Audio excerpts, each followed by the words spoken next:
Sebenzisa i-commutative law of multiplication.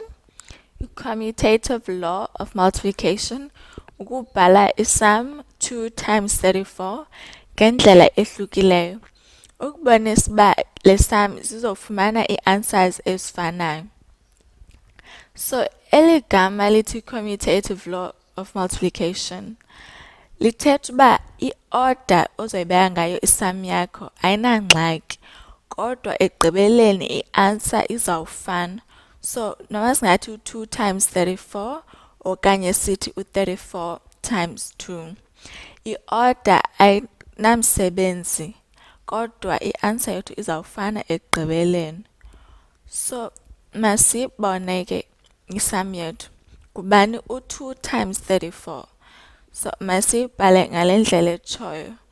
So, u-2 ngaphezulu sithi times 34. So, anithi niqhela uba u-34 abe ngaphezulu, u-2 abe sezantsi. So, masike siyenze kanje ke. So, sidrowishe umgca wethu. U-2 times 4 ngubani? Ngu-8. And then sizawubeka u-0 wethu ezantsi. U-3 times 2 ngu-6.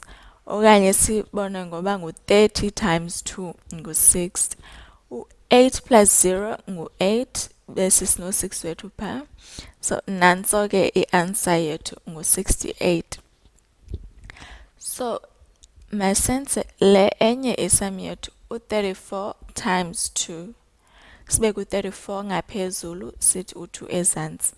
U-4 times 2 ngu-8, u-3 times 2 ngu-6. So, niyabona uba kulula xa uzobeka u-34 ngaphezulu.